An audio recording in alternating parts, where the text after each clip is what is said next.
महाभारत युद्ध की घोषणा हो चुकी थी। भगवान श्री कृष्ण और अर्जुन युद्ध की तैयारियों का निरीक्षण करने हेतु टहल रहे थे। टहलते हुए भगवान श्री कृष्ण कर्ण की महिमा का गुणगान अर्जुन से कर रहे थे। बड़ी देर सुनने के बाद अर्जुन से रहा न गया। अर्जुन ने भगवान श्री कृष्ण से प्रश्न किया, कर्ण तो आपके हृदय में बसता है, आप मुझसे ज्यादा कर्ण से प्रेम करते हैं, जबकि कर्ण अधर्म का साथ दे रहा है। ऐसा क्यों माधव? इस पर भगवान श्री कृष्ण ने कहा, नहीं पार्थ, मैं तुमसे जितना प्रेम करता हूं उतना ही प्रेम कर्ण से भी करता हूं। मेरे हृदय में जितना बड़ा स्थान तुम्हारा है उतना ही बड़ा स्थान कर्ण का भी है। भले ही तुमने सदा धर्म का साथ दिया है, तुम और कर्ण दोनों ही श्रेष्ठ धनुर्धर हो, परंतु कर्ण एक विशेष व्यक्तित्व है।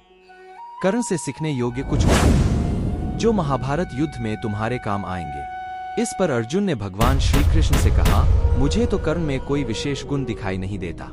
आप कर्ण के किस गुण विशेष की बात कर रहे हैं जो मुझ में नहीं है?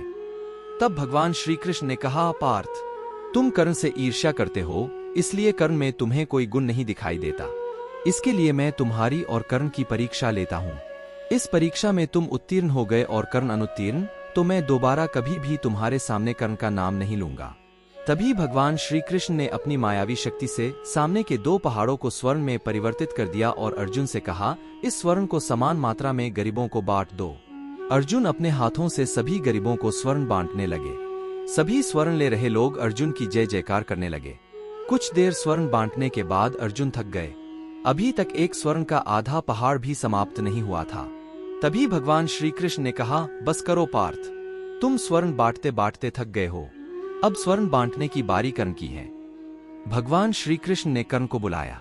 कर्ण के आने पर भगवान श्री कृष्ण ने कहा, कर्ण, अभी से यह स्वर्ण तुम्हारा है।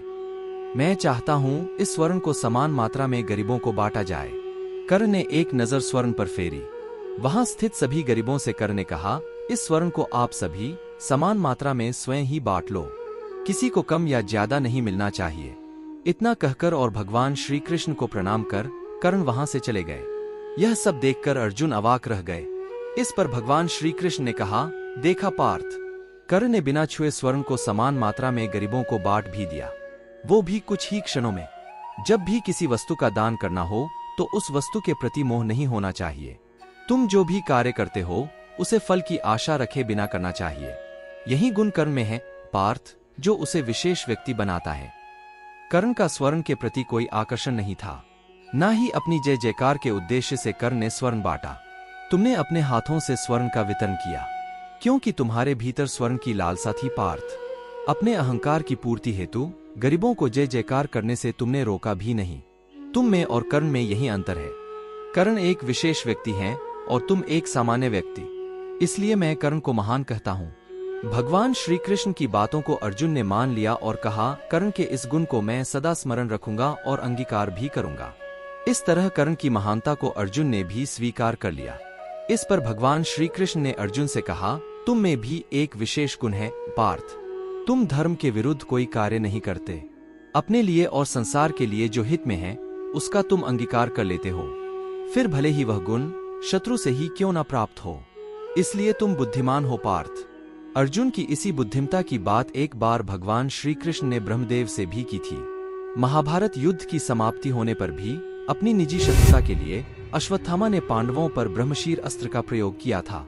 अश्वत्थामा के इस ब्रह्मशीर अस्त्र को नष्ट करने के लिए प्रति उत्तर में अर्जुन ने भी ब्रह्मशीर अस्त्र का संधान किया था। ऋषि व्यास जी ने अपनी योग शक्ति से इन दोनों ब्रह्मशीर अस्त्रों को रोके रखा था। अर्जुन और अश्वत्थामा दोनों को ऋषि व्यास जी ने कहा, अगर यह अस्त्र आपस में टकराए तो संपूर्ण सृष्टि का विनाश हो जाएगा, इसलिए आप दोनों अपना अपना ब्रह्मशीर अस्त्र वापस लो। ऋषि व्यास जी की बात मानकर जगत कल्याण हेतु अर्जुन ने अपना ब्रह्मशीर अस्त्र वापस ले लिया, परंतु अश्वत्थामा को ब्रह्मशीर अस्त्र वापस लेने की विधि पता नहीं थी। ऋषि व्यास जी ने अश्वत्थामा को पांडवों को छोड़कर किसी अन्य दिशा में ब्रह्मशीर अस्त्र को मोड़ने के लिए कहा। अश्वत्थामा ने अपने ब्रह्मशीर अस्त्र को पांडवों का वंश समाप्त करने के उद्देश्य से पांडवों की बहु उत्तरा के गर्भ की ओर मोड़ दिया। भगवान श्री कृष्ण ने उत्तरा के गर्भ की रक्षा करने के लिए अपने मोर पंख को उत्तरा के गर्भ में समाहित कर दिया। ब्रह्मशीर अस्त्र गर्भ में लगने से उत्तरा मूर्छित हो गई, परंतु अभी भी ब्रह्मशीर अस्त्र का प्रभाव नष्ट नहीं हुआ था। ब्रह्मशीर अस्त्र का प्रभाव नष्ट करने के लिए और उत्तरा के गर्भ में पल रहे भ्रूण को बचाने के लिए भगवान श्री कृष्ण स्वयं ब्रह्मदेव से जा मिले। भगवान श्री कृष्ण ने कहा, हे ब्रह्मदेव, कृपा करके अश्वत्थामा के ब्रह्मशीर अस्त्र के प्रभाव को नष्ट कर दीजिए। ब्रह्मशीर अस्त्र आप ही से उत्पन्न होता है, उसका प्रभाव नष्ट करने में आप ही सक्षम है। अर्जुन ने जगत कल्याण हेतु अपने चलाए हुए ब्रह्मशीर अस्त्र को वापस ले लिया है। अर्जुन ने धर्म कार्य करने में मेरी सहायता की है। अर्जुन जैसे धर्मवीर, धैर्यवान और बुद्धिमान व्यक्ति के पास ही ब्रह्मशीर जैसा दिव्यास्त्र शोभा देता है। अधर्मी व्यक्ति के पास ऐसे दिव्यास्त्र होने से धर्म को हानि ही पहुंचती है। और ऐसे भी ब्रह्मशीर अस्त्र का संधान धर्म संकट आने पर ही किया जाना चाहिए, ऐसा नियम है। इस नियम को अश्वत्थामा ने तोड़ा है।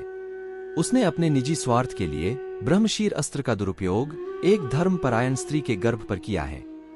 इसलिए नियमानुसार उत्तरा के गर्भ में पल रहे भ्रूण की रक्षा करना आपका भी कर्तव्य है। भगवान श्री कृष्ण की बात मानकर ब्रह्मदेव ने अश्वत्थामा के चलाए गए ब्रह्मशीर अस्त्र को अपने भीतर समाहित कर उसके प्रभाव को नष्ट कर दिया, जिससे उत्तरा के गर्भ की रक्षा हुई। ब्रह्मदेव के समक्ष भी भगवान श्री कृष्ण ने अर्जुन को बुद्धिमान ही कहा है। वैसे भी जब तक कोई बात समझ में नहीं आती तब तक बात समझ में आने के लिए प्रश्न करना ही बुद्धिमानी है। आखिर अर्जुन के जिज्ञासा और बुद्धिमानी से प्रश्न पूछने पर ही भगवान श्री कृष्ण का भगवद्गीता ज्ञान प्रकट हुआ। इसी कारण कलयुग में भी मानव जाति के साथ साथ समग्र सृष्टि का भी अभ्युदय होता रहा है। इस वीडियो में हमने देखा भगवान श्री कृष्ण कर्ण को महान और अर्जुन को बुद्धिमान क्यों कहते थे। अगर यह जानकारी आपको पहले से थी तो कमेंट में हाँ लिखें। अगर नहीं थी तो हमारे वीडियो को लाइक और शेयर करें। ऐसे ही अनसुने रहस्य को जानने के लिए हमारे चैनल को सब्सक्राइब करें, बेल आइकॉन को प्रेस करें ताकि हमारे नए वीडियोज की नोटिफिकेशन आप तक सबसे पहले पहुंच जाएगी। धन्यवाद।